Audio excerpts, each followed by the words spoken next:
This is Study Now, an international student recruitment consultancy headquartered in London with a growing presence globally in countries like Nigeria, Ghana, Kenya, Egypt, Turkey, and Qatar. A student-first organization built on a simple belief: opportunity should not be limited by borders. Over the past 5 years, we've helped thousands of students turn their study abroad dreams into reality. With about 3,500 successful enrollments and a 98% visa success rate, we're not just facilitating admissions, we're changing lives. We proudly partner with over 150 accredited universities worldwide. And in April 2025, we awarded 6 scholarships, including 3 full undergraduate tuition scholarships and 3 50% postgraduate tuition awards, because opportunity should be shared. With partners across key markets, our reach spans the world. From one idea, we built a worldwide recruitment network, combining digital scale with local insight to serve real student needs. Honored with York St. John Global Excellence and Global Brand Elevation Awards, University of Hertfordshire Recognition Award, and University of Sunderland Agent Award, we've guided thousands into trusted universities worldwide through course and university matching, visa support, and enrollment. We empower students, partner institutions, and communities touched by global graduates. If you're ready to build the life you've dreamed of through impactful education, take the bold step today. Don't study later. Study now.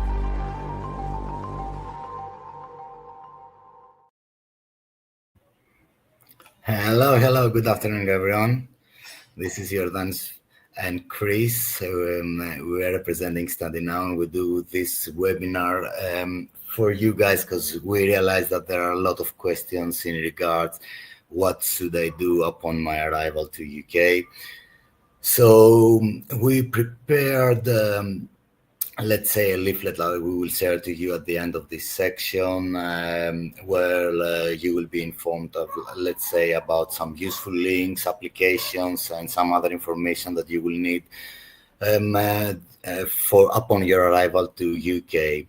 So first of all, I would like to congratulate all of you that you successfully received your visa, complete the whole procedure, and you're just counting down the days for your trip. So in this section, we will discuss a bit about the cost of living in the UK, the transport system, the weather, okay, some visa rules for the students, about the housing, and I would say transportation more or less from to the university, and some other links.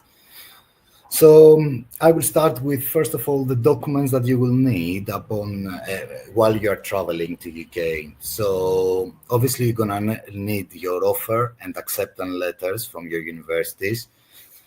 You're gonna be needing the visa, the entry clearance that you have.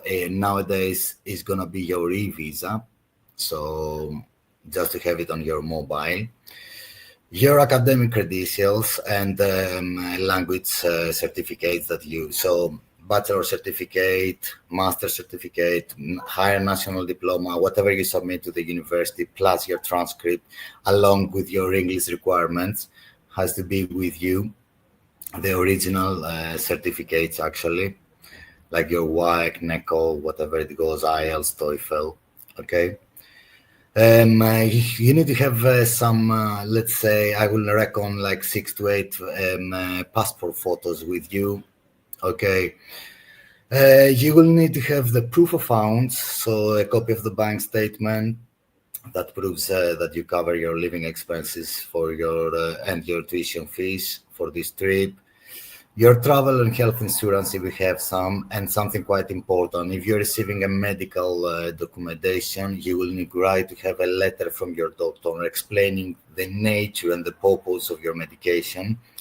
Okay, so to pass it up to UK doctor, and that's how they will accommodate you to receive the same medication that you were receiving before.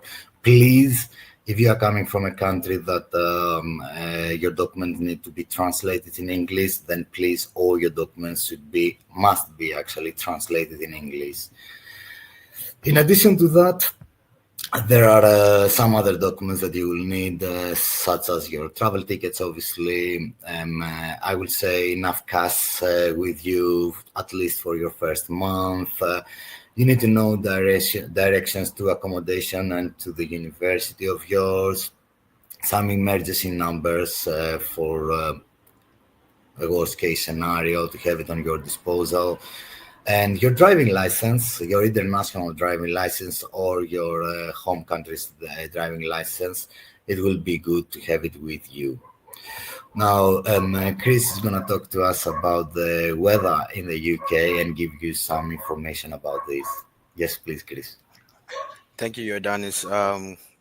Hello once again. I'm Christopher, Admissions and Compliance Officer here at Abuja, Nigeria, and I'm going to be talking to you about the weather in the UK as well as what you need to pack along with you whilst you're going for your studies. Now, it's no news that the UK is a very cold country with very unpredictable weather. Okay, unpredictable in the sense that 1 minute it can be raining and the next minute it can be sunny or windy, or it's just very, very unpredictable. So it's always good to, regardless of the intake you're going for. Okay, September is fall, January is winter. You also have two other seasons. It's always best to pack to accommodate any season you find yourself in whilst you're going. Now, one of the major things that I would recommend is getting yourself a winter jacket. While it's cheaper to buy in the UK, it's also good to get some here before you go. Okay, just in case you're going for like the January intake, so that you're not quickly hurled into frostbite and all that. Another thing you need to get is some cold weather accessories like gloves. You might want to get a scarf, not the kind of scarves you use to tie your head, but thick scarves for the ladies. It's not that kind of light scarf that we use here. You need thick scarves for your neck, and you need comfortable shoes, covered shoes. Okay, for a lot of us here in Nigeria, we like to wear a lot of open sandals, but that may not apply in all seasons in the UK. So we need to wear covered shoes, boots, canvas, sneakers. They'll do just fine, as well as waterproof shoes and all that. Then it will also help if you can carry denim. Denim, as we call it here, is jeans. You might want to get some jeans as well. And then, clothes that give you some layer of protection, like cardigans and sweaters and hoodies. Smart outfits like shirts would also do for the summer. Okay. And you can also get some old clothes in case you want to participate in some sports as well. For what you might be packing, it would be good if, in addition to all these things, you might want to get some of your utilities. And whilst you're traveling, things like your charger, things like your laptop, things that you would easily access if at all you're going on a flight that has a layover. You might want to have those things handy, so you might want to pack them in your hand luggage. Now, depending on the kind of flight you're using, your hand luggage might vary between 10 and 20 kg, and then your actual luggage, the one that you put in the stowaway in the plane, might be anywhere between 30 to maybe 40 kg, depending on the flight and the ticket that you're getting. So it's always good to know what your luggage size is, so that you don't get to the airport and when they wait, you have to pay extra or leave some things at the airport, which isn't very advisable. So I would strongly recommend that you know exactly what you're packing. Don't pack too much, but always take things that are necessary to anticipate the weather conditions in the UK. So that'll be all for me for now. Jordanis, take it away.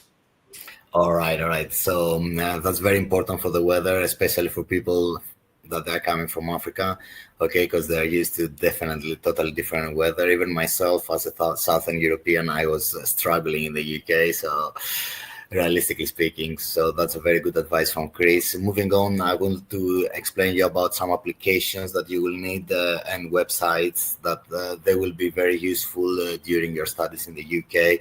So a very good application if you're going to send money to your outside the country, it can be the Lemfi app. if you want to order some food, let's say Uber Eats, Olayo, and Too Good To Go can be very useful applications. Google Maps obviously can help you for transportation, but in the UK you can use Trainline, First Bus, and City Mapper as well, which can guide you through the UK from one direction to the other. And I would recommend to my students to get access to various students discounts, such as Student Beans or Uni Days. They are very good websites that they offer student discounts. Arriving in the UK, as I mentioned before, you will need upon your arrival, you will need to have some documents with you. You make sure that you follow. After you landed, you follow the right gate. There are the electronic gates, the e-gates as we call it, and the normal ones where it's going to be an officer. If you go, you're going to need to hold on your head your passport, your CAS, confirmation acceptance for studies, your e-visa, the visa approval letter that you obtained from UKVI, an official sponsorship letter or a bank statement that actually cover your living expenses in the UK and your tuition fees, your TB test, and your accommodation plan. If you have some information about your accommodation, it will be good to provide it and hold it in your hand. Now, there are two options upon your arrival. There are the EEA, passport control, and non-EEA. So accordingly, whatever is your nationality, you follow the correct one. In addition to that, upon your arrival to, let's say, okay, you landed, you pass the control and everything, how you going to get to your accommodation, to your university, whatever. There are many options there for the students. Definitely the easiest one is to order a taxi. There are many companies in the UK, such as there are cabs and there are local companies. If you Google like taxis in that area, you will find like individual smaller companies, and you can actually even negotiate the price with them. There are obviously pre-hired. The best thing to do is to hire in advance and book your taxi in advance if that's your option, so to avoid any delays, okay, and have availability, definitely. You can use trains, so there is a national rail that can take you to Sendra or any other, let's say, link that you can use like underground in order to use to reach your destination. There are the coaches, so there is a National Express and Fleabacks, which is very useful.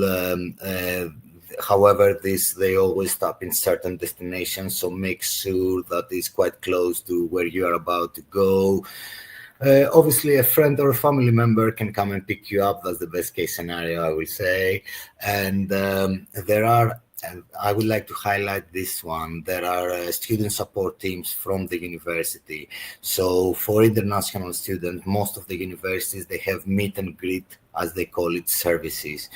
So this group can assist you with your transportation from the airport, pick you up, and take you to your accommodation. So if I would recommend to you to check the meet and greet services that they provide on your university.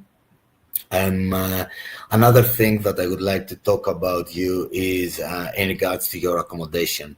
All right, accommodation is something very important because you will spend there a lot of time. So make sure that is on proximity to your university campus, as well as it has a good transportation system around them.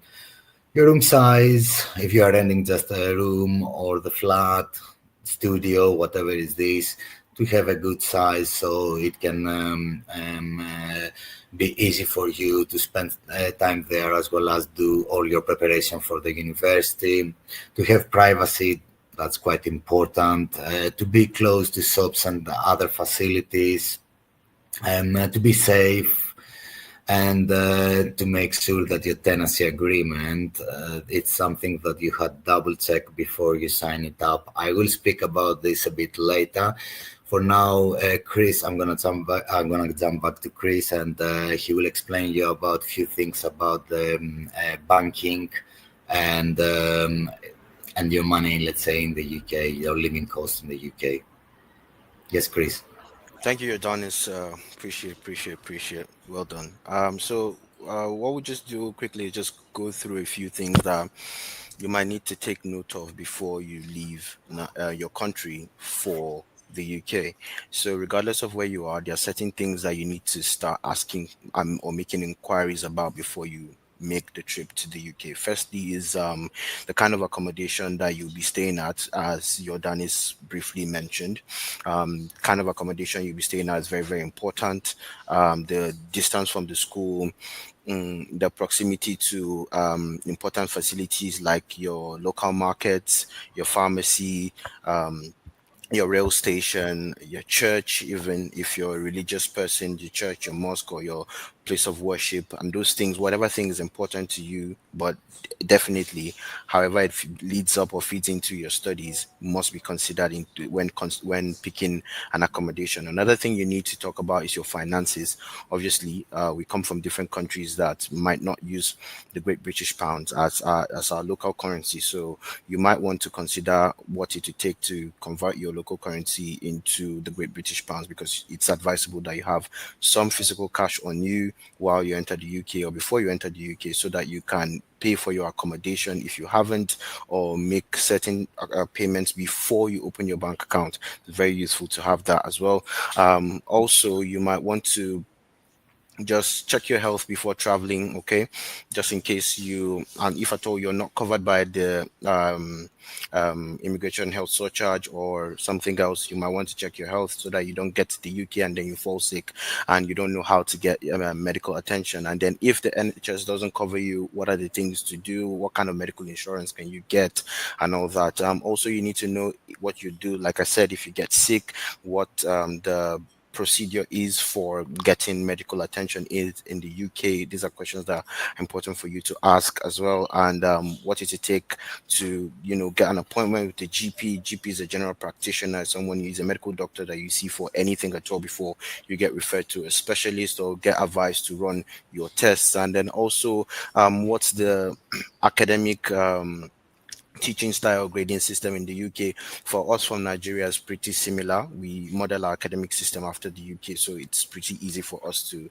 integrate and assimilate. Although it's a step above us, I must admit, because there they are very, very focused on empirical evidence when you are presenting any paper. So it's something that you need to start preparing your mind to. You can't just aptly lift things you see online and then go into your presentation or your assignments or stuff like that. You have to actually do the research. So it's something that you really need to prepare for. You can't just do copy and paste. Okay, you'll be penalized for that, and if you do it one too many times, then you might get flagged by the university and maybe expelled. So have that at the back of your mind as well. So another thing again is, if you face any challenges in the school, how do you navigate those instances? Like, what if you are you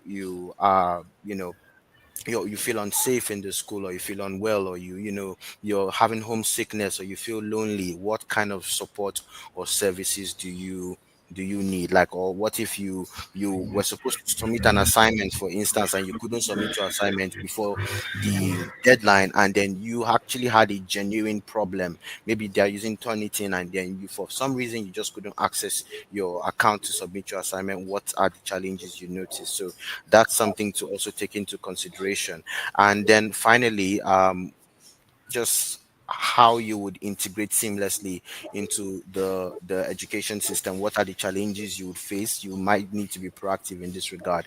Think critically about certain things that you would find as issues, and based on your own personality type, just things that might concern you, okay, about finding yourself in a new academic environment and just assimilating into the academic culture and the university's culture. And then just basically any problem you think that may come up whilst you're studying at the UK. So at this point, I would also want to talk about um, opening a bank account in the UK. So I'm going to leave a link. Um, I'm going to leave a link down in the comment section for those of us who want to make further inquiry into this. But just briefly, if I might say, just 1 second here, trying to access my material. So yeah, opening a bank account in the UK is very, very important because you would need it for your payments. If you need to make payments, if you need to receive payments, if you get a part-time job and if it's paid, obviously you are aware that you're legally allowed to work 20 hours a week, depending on your student visa type. And obviously that's during session. Outside session, you're allowed to work full time. So opening a bank account is very, very important for you. You need to know the kind of bank accounts to open, what are the benefits of opening a bank account, the type of account you would hold as a student, and also what it would require you to convert your local currency to your foreign currency. He also mentioned earlier, Jordanis also mentioned apps that you would need while you're in the UK. So one of them is Lemfi. For all those of us who would be generous enough to be sending money back home, you would need that as well.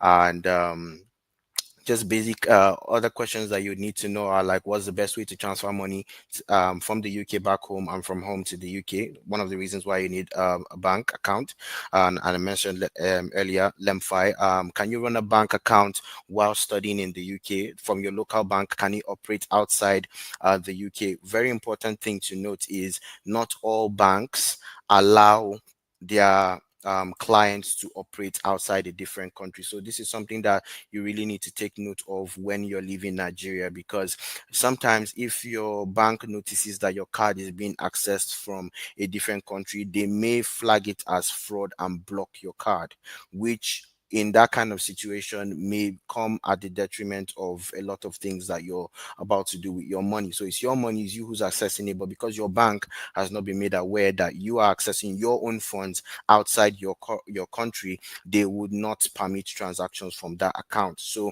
before you leave your home country, what's best is for you to inform your bank and let them know that this is what's happening, and then understand the modalities that are involved in allowing you to utilize your bank account, your domiciliary account, be it pounds, euros, dollars, whichever one, outside your local country. And then if your bank has any partnership with UK banks, it's also good to know. And also if you can use your ATM cards outside Nigeria. Like one of the banks I use is Standard Chartered Bank, very good bank. They allow you to utilize your cards outside your home country. So it's very, very good if you make these inquiries before you leave. And concerning like money still, how much money would you need when leaving your home country to the UK? So what I would just recommend as a rule of thumb is this: take enough money to take care of your living expenses for at least a month and a half. So that would be enough for you to cover your rent and whatever living expenses you might need to take care of before you eventually open your account, settle down and pay for all the things that you need to pay for, and then settle down and put your funds in your UK bank account. So this may usually loiter around 300 to 500 pounds, but I would extend it to maybe 700 if you have that amount. That would be nice. And then also make your medical preparations before leaving your home country to the UK. So that would be very, very good to make sure that your health is in order. You've taken your meds. If you're asthmatic or you have this type of disease or disorder, please make sure that whatever thing you need to manage those conditions are taken into cognizance. And also it's very, very important for you to inform your school about your condition, so that they know the kind of students that they are bringing into their country. So at this point, I'm going to hand over to Jordanis to take it away for now. Thank you. All right, all right. And let me come back to something that I forgot to mention to you guys in terms of your tenancy agreements. Yeah. So make sure that you pay attention on the scheme on the rights and conditions and the terms that you are signing up. Just to let you know, in case that an agency asks you for any additional payments, just to show you some flats or stuff like that, well, it's been prohibited from the government for the past few years.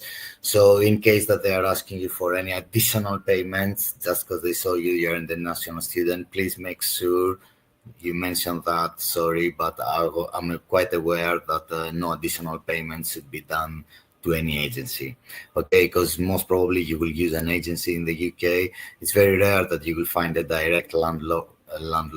So make sure that the deposit that you will put down, it will go to a deposit scheme. You will receive an email for a third-party company that they will verify that they receive your deposit and it's safe there.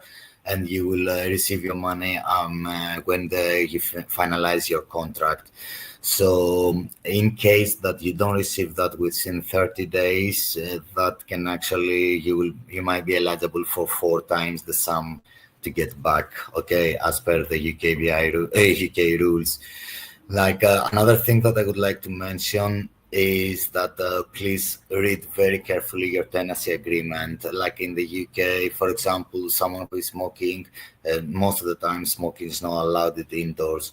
So make sure that you read like pets, like if there are any pets allowed. So make sure you read the agreement properly. And if you have to highlight something, you can speak with the agent, okay, or the landlord, depends what is the case, in order to negotiate that terms. Sorry, I was facing some technical problems. So another thing that I would like to mention is some essentials that you will need to carry with you upon your arrival to UK. So, and mention a few of the soaps that they are budget friendly, I would say. So essentials such as everything for the bedroom, the bedding, okay, so duvet, pillows, pillow covers, etc., seats, etc.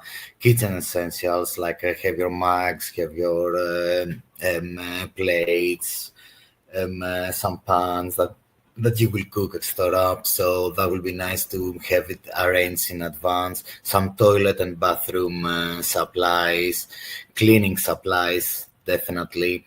Technology and connectivity, as we mentioned before, UKVI, the plugs, you're gonna need adapters for them to plug in your devices in UKVI, like to charge your phone or whatever, even your laptop, etc. So make sure they're aware which exactly adapters they needed for UK, and have some stationery for your studies, some notebooks, some pens and stuff like that, folders and stuff like that.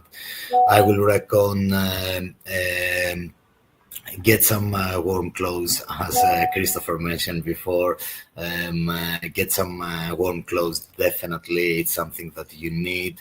And have some a starter pack of food, groceries, I would say. Like find the closest grocery shop and go buy something for you, like a bottle of water, any tea, coffee, sugar, etc. that you will need.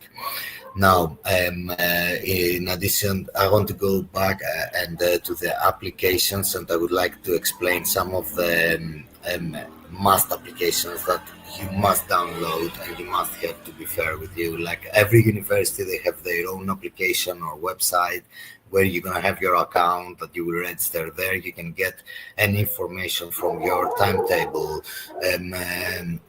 exam dates, everything will be there, and you can see some maps to guide you around the university, because usually it's a big area, to guide you around and navigate you around. So that's a very important to get to know, like if the university has an app, or otherwise to get your account from your university. National Rail. The National Rail is a very, very good and useful application. You're going to use it for overground and trains in general to move around the country if you want to escape a weekend or something.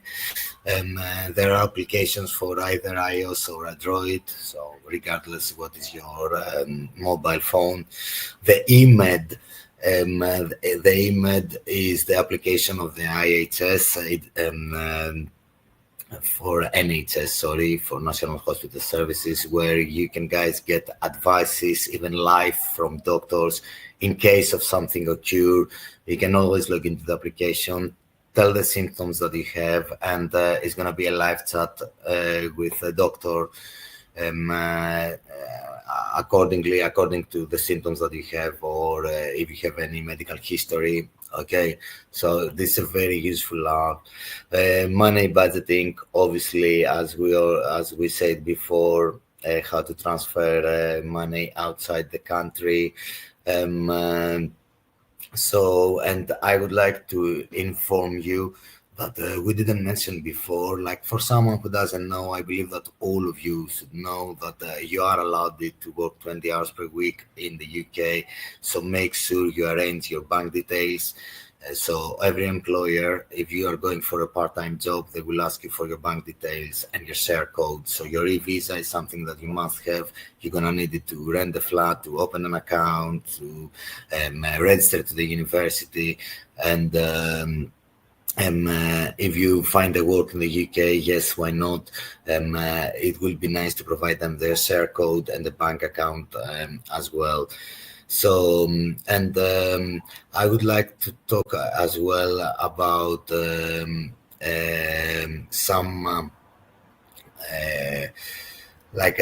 how you can actually how you can communicate with other communities in the end, find some friends in the UK. There are applications even for that, such as the Meetup, where you can go and find friends, like other people in the UK with the same interest with you. It's very normal and common from a student to use that applications, because all of them, at the beginning at least, they are feeling lonely, away from their family and friends. So it's a very good to let's say, boost your mentality. And another way is to evaluate, to actually voluntary for some work and negate some voluntary activities, where there you can find definitely people from different cultures, and most of them, they're very happy personalities. I've done it back in my university years. I would recommend to you to visit some local museums, and in general, like let's say, out of education activities. Another one can be a pub, some bar next close to your area. It will be nice. You're gonna make friends. You're gonna make you feel more comfortable in the country. You will forget the homesick, and you will meet new and interesting people. In most of the times, you will find like people from the university, because this is at least, especially on the first days upon the arrival, they are feeling lonely as you do. So then the thing that I would like to escalate and explain a bit further is about your travel in Europe and UK. Obviously, your visa is limited just to UK. All right, so that allows you to move within the 4 countries in the UK, okay, without visa-free, I would say. However, if you moved outside the UK if you want to visit a European country, don't forget your visa is limited there. So you're gonna need to apply for another visa called Schengen visa. Okay, just to let you know, because I had this question from many students. So you're gonna need to apply. You're gonna find the closest visa center where actually represent the country, and like the VFS, like you done in Nigeria. There are a couple of more companies in the UK that they operating. So you will find which one actually cooperate with the department, with the country, and you will go there and do an application form. All right, so I will pass you back to Christopher to explain you about. Yes, actually, I think we went through everything, right? What do you think, Yeah, Christopher? Jordanis, I think we've still got a few talking points as well. I would like to Mhm. just talk to them about money and budgeting. Actually, very important things that they need to note. So when it comes to money and budgeting, it depends on where you're staying in the UK. So some cities are more expensive than other cities, but generally a rule of thumb is this: anywhere outside London, you would need around 900 to 100 or to 1,300 pounds a month, and then if you're in London, you would need about 1,300 pounds to 1,600 pounds, depending on the kind of accommodation you would usually get, because London is more expensive than any other part of the UK. So it makes sense to have a higher living expense budget for London than it does to have for other parts of the UK. So just an advice when you're planning, okay, and also this living expense factors in your rent, your food, your transportation, and personal needs. So if you're in London per se, 1,300 to 1,600 is what you might need every month, okay, and then also this number might vary depending on your spending habits and your personal needs, but just generally this is the figure. And also, like I said, outside London, it might be less, say 900 to 1,300 pounds. So another thing you need to know is if there are any scholarships available for you. Okay, most times scholarships are merit based and offered by the school in terms of tuition fee discounts. So there are merit based scholarships, there are need based aid in terms of, like, if you have a need, if you can't pay your tuition fee, maybe you might be able to write to your school and they'll be able to assist you. There's also country specific awards. I remember one time when I applied to the University of Aberdeen, I know my tuition fee was around 22 or 25,000, so I got a 3,000 pound discount, um, which brought my tuition fees down to 22,000. So it, and that scholarship was given to Nigerians and Ghanaians at the time. So yes, you can get country specific awards, and then there's also university specific scholarships, like I mentioned earlier, which most times come in form of tuition fee discounts, which a couple of us here may have been fortunate to partake of. So that's also another way the UK tries to reduce the burden of the financial burden of your academics on the students who are coming in. And another thing is, another popular question we get is if people can work while studying. Oh, yes, definitely you can work while studying.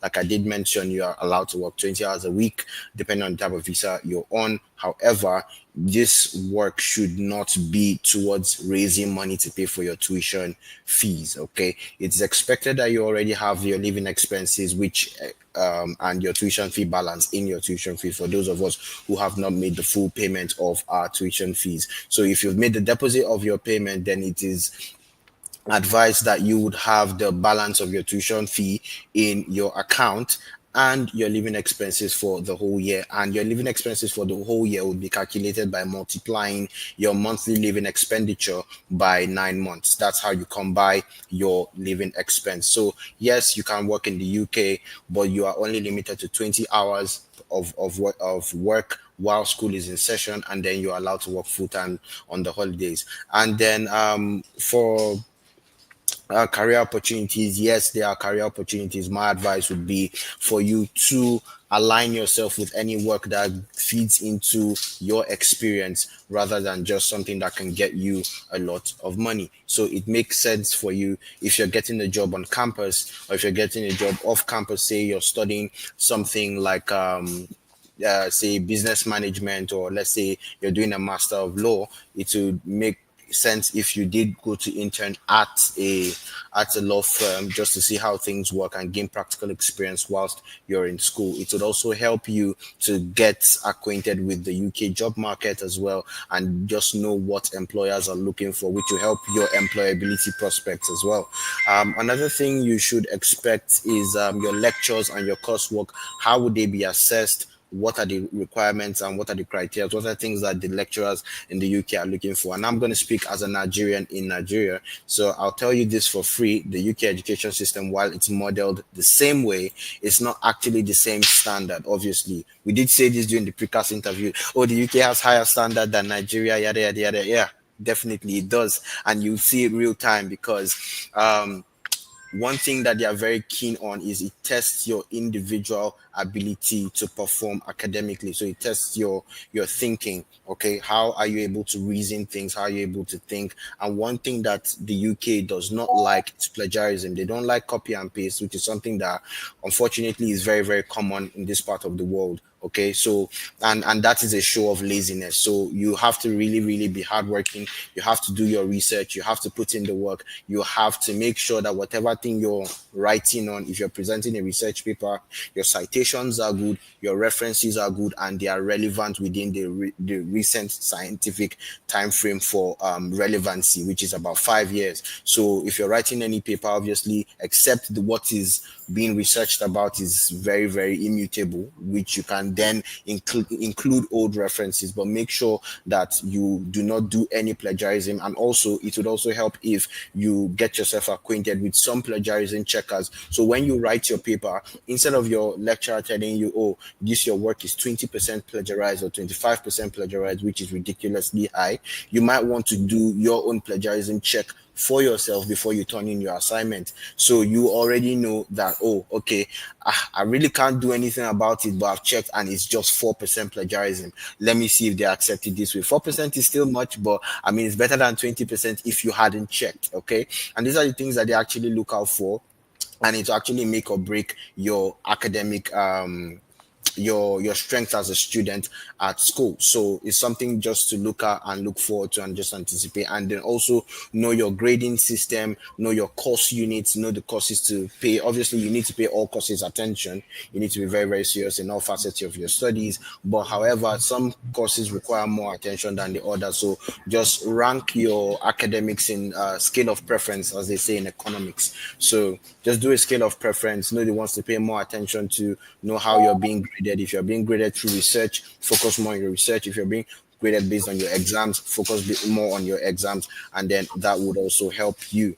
Also, one other thing that I forgot to touch on is your IHS, your Immigration Health Surcharge. So in terms of taking care of yourself in the UK, whilst most of you would find that when you're submitting your visa application, you would have paid for your IHS first. Okay, now the essence of paying for your IHS is to allow you as an international student that is not allowed access to public funds to have your medical aid paid for pro bono. So when you get to the UK, if you fall sick or you need medical advice, you don't have to pay for that. You've already paid for that before you entered the UK. So some if not all of your medical needs will be accessed for free in the UK. Now, while there may be some treatments that would require you to pay some amount of money, you are not going to pay the full amount of money because you're already on the IHS. So that's another thing to know, that most oftentimes your medical aid in the UK would be free of charge as an international student. So I think that's what they need to know from here. 3 most points to add of what for everything that you say. First of all, always check for plagiarism your assignments. Okay, everyone did. Okay, so Grammarly is a very good website where you can check it. Even if you don't buy the premium one, you can check little by little every part of your assignment.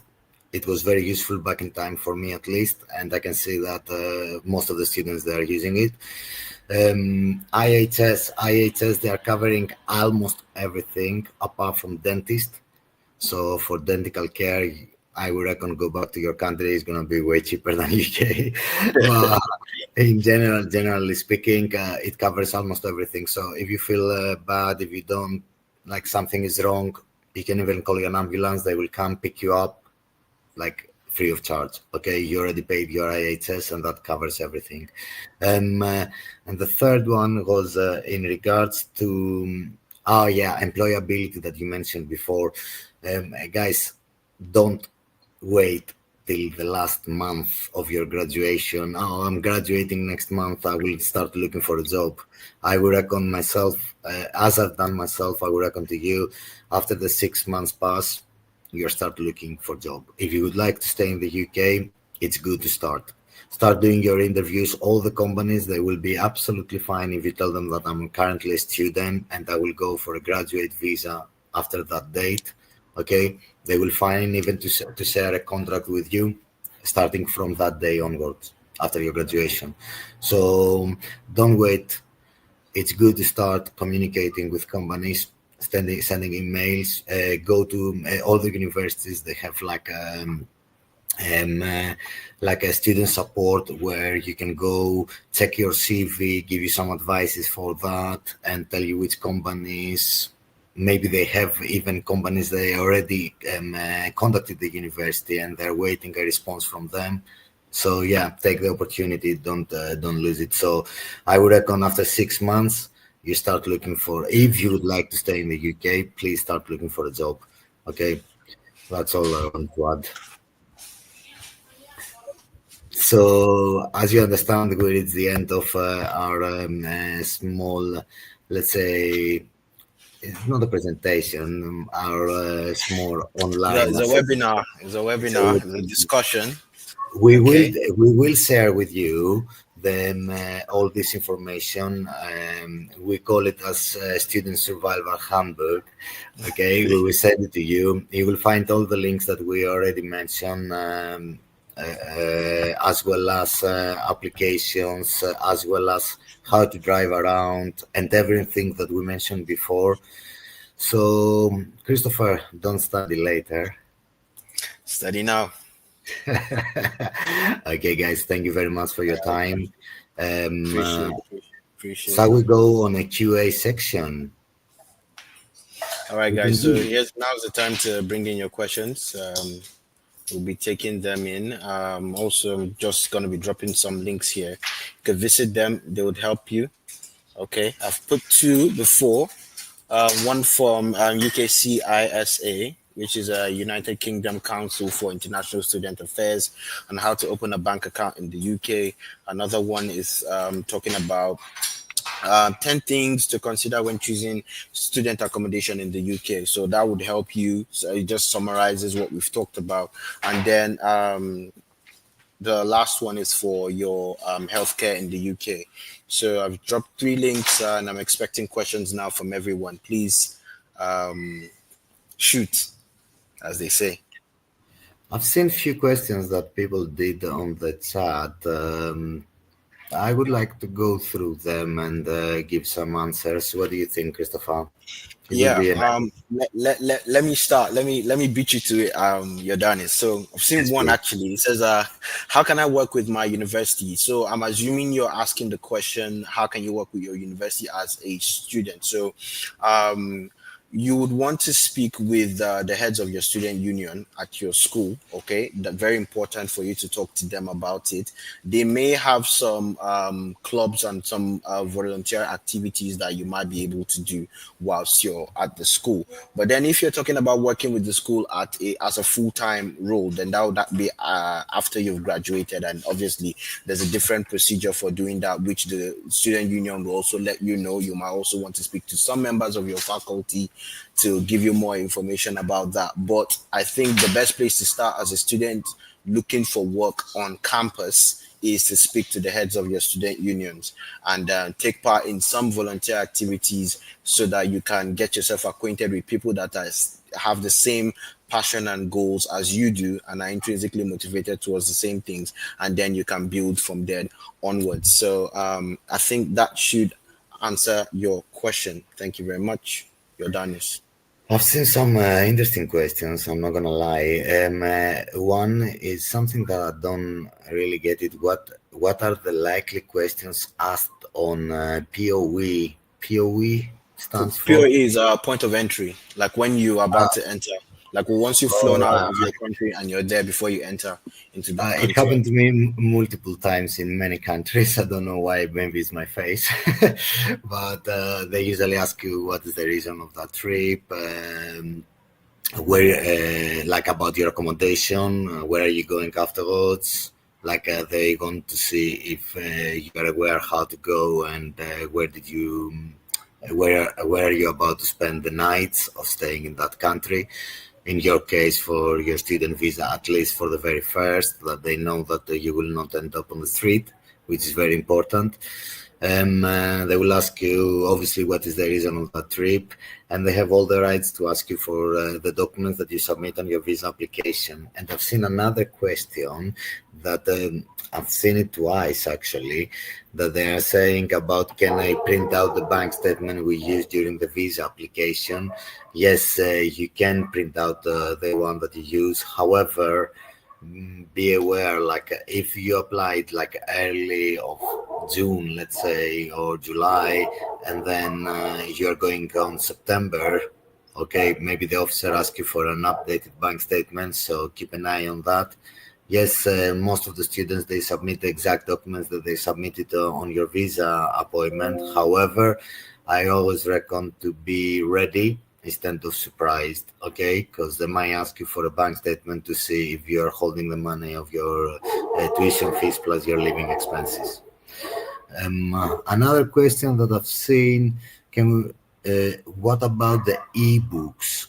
Well, ebooks, I would say that upon your registration to the university, they will give you passwords for they will give you passwords to log in at the library, okay, with your own account, where you can download ebooks, newspapers from you can find all you have access actually to one of the biggest library, which is in France, and all the universities in the UK, they're using this one.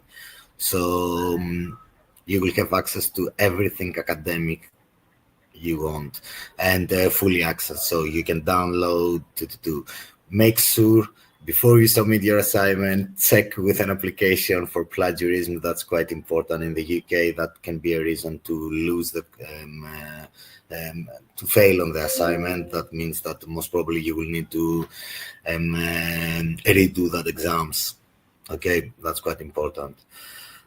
Yeah, Jordan, I'm seeing another question here. Someone is asking, are all the documents to be shown at POE supposed to be original copies? The answer is yes. They are supposed to be original copies. Ideally, you shouldn't have photocopies, because I mean, if you're going to the UK, we don't expect you to be taking photocopies of your degree certificates or your transcripts or photocopies of your data page or all those things.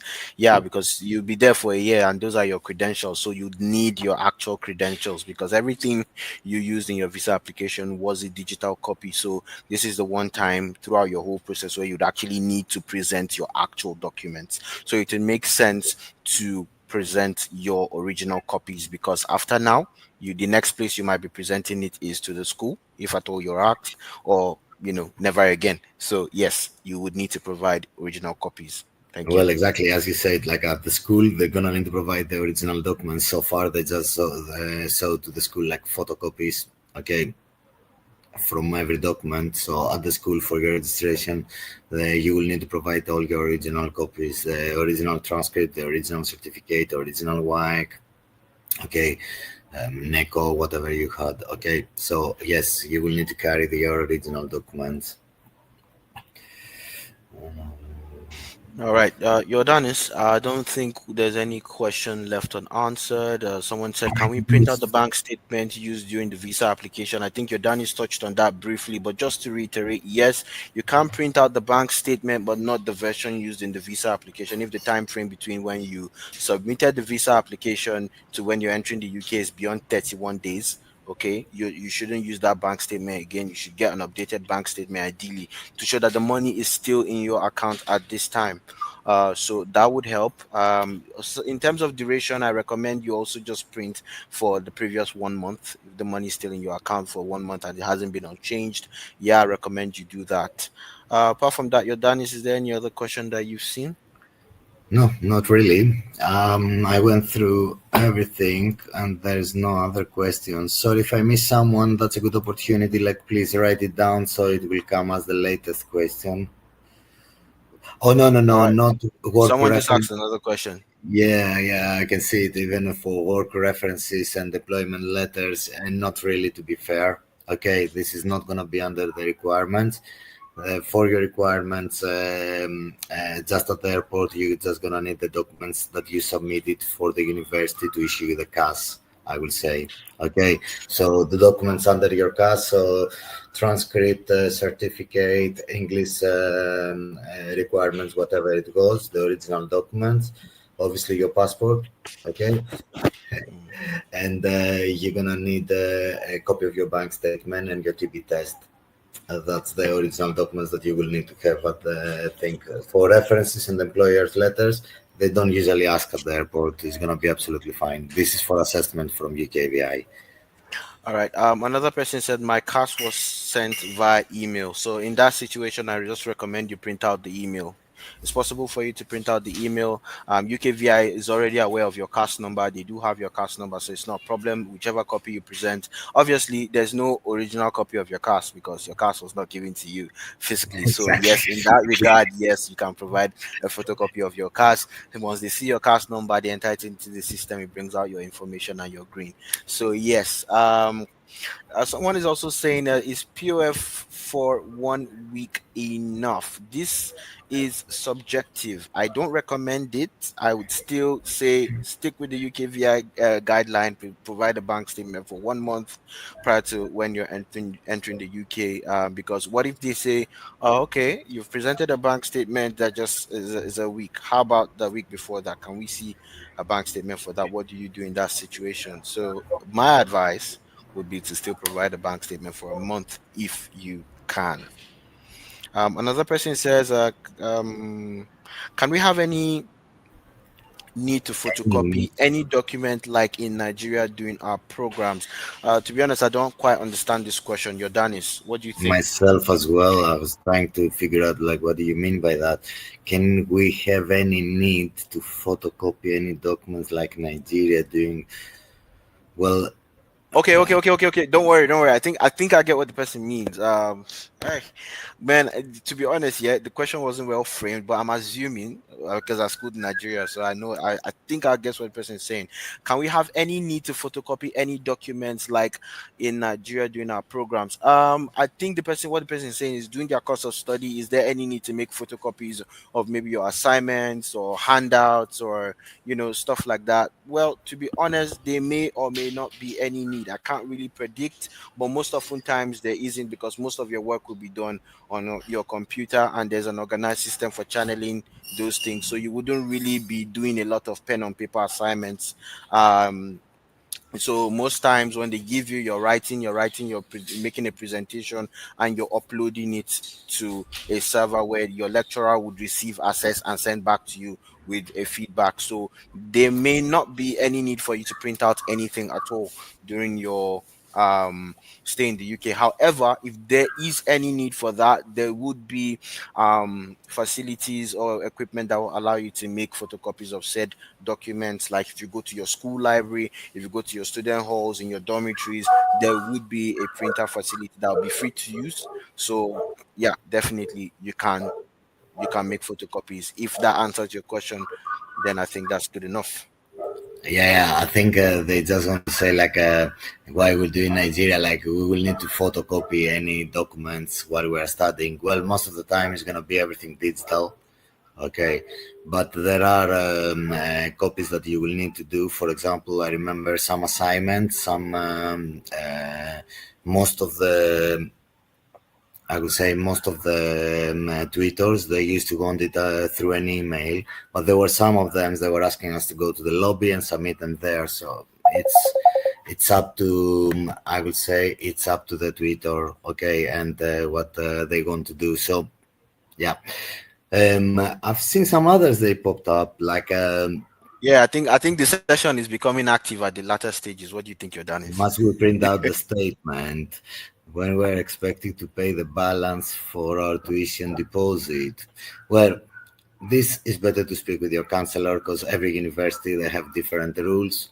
Okay, so depends which university you're applying and what's the regulations, what they have in terms of the finance and what's your agreement that you've done with the university. can we show them documents on our phones? Well, not really. We are looking for the hard copies of your documents this time, so don't try to use your bachelor on a copy, on a photo JPEG file on your mobile or whatever. You're gonna need a hard copy. As we already pre-said, you're gonna need to submit these documents to your university as well. So hard copies of your bachelor certificate, as we say, transcript, English requirements, and then your TB test, okay, and a copy of your bank statement. Now you got me correct. So someone said, considering that UK immigration ID check app doesn't work on Android phones, do most of these apps mentioned work on Android phones? Yes, they work Yes, on Android phones. yes. Definitely, they work on Android phones. Okay, they work on both Android and iOS. So yeah, you can have access to them regardless of the operating system you're using. But still, I have to say something like, considering that UK immigration ID check app, it's working on iOS and Android. It says clearly that you need Android over, I don't remember which one, then iOS, because I have iOS myself. That's why I remember the iOS. It was over iPhone 7. Okay, and for Android, I remember it was certain over certain model and onwards. Yeah, you can use it. There is clearly mentioned on .gov.uk. So yeah, and most of the, or not most, all of the applications that we already pre-said, pre-mentioned, I can tell you that all of them, they're working for either Android or iOS. They're very successful companies, trust me. All right. So someone is still asking if the POFs we can't show them on their phones. Well, to be honest, yeah, like I said, it's subjective. Okay. You may want to show them on your phone and then they'll require a hard copy from you. So just as a rule of thumb, print the hard copy and out and just carry it along with you. It doesn't hurt. Okay. And then if you ask to show it on your phone and they say, okay, your phone's okay. Yeah, you show your phone. It's okay. But if they say they need a hard copy, obviously you need to provide a hard copy of that as well. But I mean, I wouldn't really say either because it's the same thing, to be honest. Okay, it's the same thing, and it's not really as important as, although it is important, but like in terms of what needs to be in hard copy and what doesn't need to be in hard copy, that doesn't really need to be in hard copy. Okay, but things like your university transcript, your bachelor's degree certificate, your international passport, and all those your academic credentials and everything that is submitted to the university to obtain your CAS, like your Danny said, yes, you would need to get those in hard copies. Do you need to print out the e-visa too? Nope, I don't think you How do. are you gonna print out your e-visa? I don't think you do. You There's don't need to no, print out your there's no. e-visa. They done it digitally, Yeah, because they don't exactly. want any There's a hard reason why they copies. did it digitally, actually. So printing it out defeats the purpose. Is Soken Christiana. I believe that's the pronunciation of your name. So I'll just call you Christiana. Yeah, I hope that answers your question. No, you don't need to print out your e-visa. Yeah, I mean, if they From wanted your a hard copy, they'd have e-visa, given it to you on your passport. from your e-visa, you will get the share code. This share code, you're gonna need it in many cases. Like, you're gonna go rent a flat. The landlord or the agency, they will ask you the share code to check your visa status. So with that share code, they will put it in the system and they will see that you have a visa till that date. Okay. You're gonna need to open a bank account. You're gonna need this share code. You're gonna need to register yourself to the university. You're gonna need this share code. Like, trust me, like, you're gonna find this share code. You're gonna need employer. You are starting with a new employer. You're gonna ask you the share code. Like, everywhere. Instead of your visa, will be your e-visa and this share code that you are getting on your e-visa. Yeah, just to add to that, yeah, Jordanis, I just uploaded the link Yeah, for yeah. the UKVID checkup. So I yeah, know, for I know. Android, just for people who were wondering Yeah, if that's I available. remember it was set it up for both iOS and Android from day one, before Brexit. Yeah, yeah. Jordanis, would you want to answer this question? And what are the different accounts you will advise a student to open? Any idea? Any comments Well, on in a this? normal account, guys, a normal account to the bank will be absolutely fine. Please don't try to avoid the student account. It doesn't give you any privileges. And actually, I remember my first days, God, you remind me now, my first days as a student, where I opened my student account, and that was limited to only the brand. I can withdraw money just from the ATM from the specific brand. Like if I was going to any other one, I was getting charged. While with a normal account that you have, this does not exist. Like you can withdraw from, like you might have a Lloyd's account and can withdraw from NatWest, from Barclays, like any other ATM, you can just withdraw free of charge. So yeah, definitely go with a normal one. At least don't. If they ask you the student one, tell them no. I will open a normal account. You don't need to be limited to a student account because it doesn't give you any credits. Doesn't give you nothing special. Oh, definitely. Upon your arrival to your university, now you mentioned an account. Do your student account. It will give you a lot of discounts for transportation. Okay, so through the university, you're gonna apply for your Oyster card, and that will give you like I think it's like 10% discount. Trust me, it's always welcome. All right, so Yordanis, we've got two questions. I'll take the first, you take the second, if you don't mind. So one person is asking, is it compulsory to travel with my spouse on the same day? Well, I'm assuming that you'd be going for an MRES, so you and your spouse obviously have got your visas, so you'd want to travel. But you're asking if it's compulsory for you to travel with your spouse. It's not compulsory. No. It's not compulsory for you to travel with your spouse on the same day. You can choose to travel with them on the same day and arrive at the same time, or you could choose to go and then your spouse comes in afterwards. Or if your spouse is the main applicant, they can go while you join in afterwards. Okay, so yeah, that's fine. As soon as you have your visa and it's been approved, within the period that is still valid for you to enter, because it's still going to be on the visa.